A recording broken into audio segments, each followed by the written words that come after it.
တော်တော်မင်္ဂလာပါကျွန်တော်ကတော့အခုဒီမနက်ကျွန်တော်9နိုင်ခွဲရနေပြီးတော့မွန်းချံကိုကျွန်တော်တောင်းပြပါတယ်ဒီနေ့ဒီ strategy လဲနည်းနည်းပြပြအောင်ဆိုပြီးတော့မွန်းချံကိုတောင်းပြပါတယ်အားလုံးပဲလိုက်ပါဖို့မျှော်လင့်ပါတယ်မနက်စာတော့အထမ်းမိရှိစားပြခဲ့ပါတယ်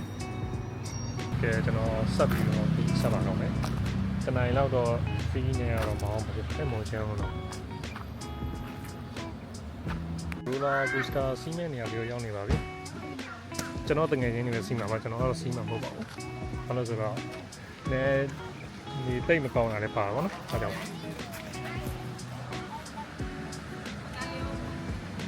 တောင်ချီမှာဒီနေရာကနိုင်ငံခြားသားတွေနဲ့လူငယ်တွေကြိုက်နေရလို့တော့ပြောအောင်မယ်ဒီကျန်တဲ့ဂူစတာလေးဆိုတရားကိုဗန်းနေရာကြားသိမ်းမှာဖြစ်ပါတယ်ခလီရောလူကြီးရောစီးလို့ရပါတယ်ဗျတခြား activity တွေလည်းစုံပါတယ်ဒီနေရာ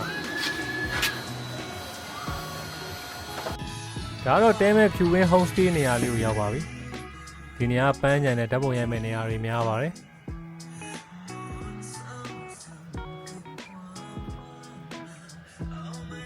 ကော်ဖီဘာကကော်ဖီတွေကောင်းသလိုစားတောက်တွေလည်းကောင်းပါတယ်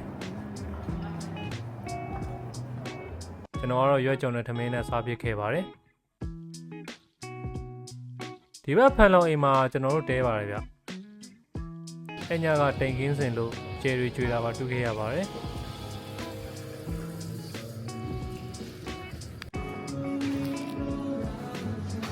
ညမှာတော့စောင်းရသည်မှာမဖြစ်မနေစားရမယ်မူကထလေးလည်းစားဖြစ်ခဲ့ပါတယ်နောက်နေ့မနက်မှာတော့မနက်စာကိုလိမ်မုံရဲ့ထမင်းကြော်စားဖြစ်ခဲ့ပါတယ်ဒါတော့ဂျင်းရန်ပန်းအနီအောင်ချမ်းကိုသွားဖြစ်ခဲ့တာပေါ့နော်အဲ့နေရာအရမ်းမြင့်လို့လမ်းလျှောက်ပြီးတော့တက်ခဲ့ရပါတယ်ပင်မရကြုံနေပါတယ်ဗျတောင်ရနေရဲ့ view တွေလှလို့ပန်းတွေကလည်းလှပါတယ်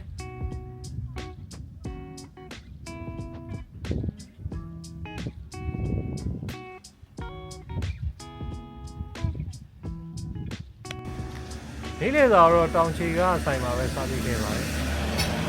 ဆိုင်လူတွေပဲရေးထားတဲ့ဆိုင်ဖို့ထောက်ဆွဲပြုတ်ကိုလက်ညှိုးထိုးပြီးပဲမှာစားပြီးခဲ့ပါတယ်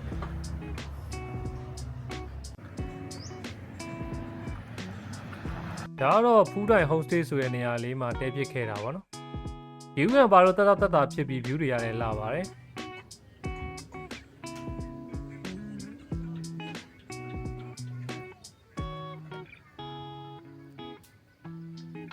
ညမှာတော့မူကထကိုထပ်ပြီးတော့စားပစ်ခဲ့ပါတယ်။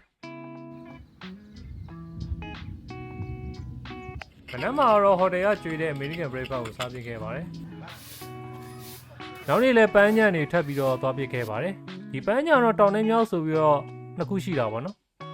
ဝင်ကြီးကတော့2နေရာလုံးပေးရပါတယ်ဗျဒါကတော့မြောက်ဘက်မှာရှိတဲ့ပန်းညံလေးပါယူလာပါတယ်အဲ့နာတိုးကြံလည်းရောက်ပြီးခဲ့ပါတယ်တိုးသားရောင်းတဲ့ဘဲတဲ့စတိုင်အမိုက်ပါတယ်ဗျ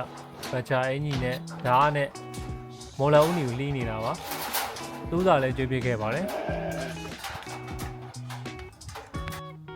ဒါကတော့တောင်ဘက်ကပန်းညံပါဓာတ်ပုံရရင်တော်တော်လေးလှမဲ့နေရာလေးပါဗျာ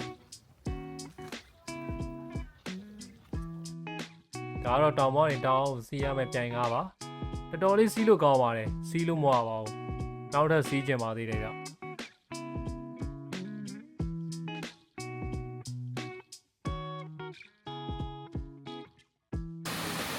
နေ့လယ်မှာတော့မေဆာရီတွေကိုမှအနားယူဖြစ်ခဲ့ပါတယ်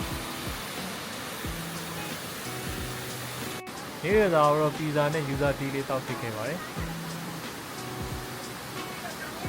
ညနေလည်းရောက်ပြီးလေလိုဝပြီးဖြစ်လို့အိမ်ပြန်ပါပြီဗျဗီဒီယိုလေးကိုစုံထိကြည့်ရှုပေးလို့ကျေးဇူးတင်ပါတယ်နောက်ဗီဒီယိုလေးမှာဆုံကျင်ပါသေးတယ်ဗျ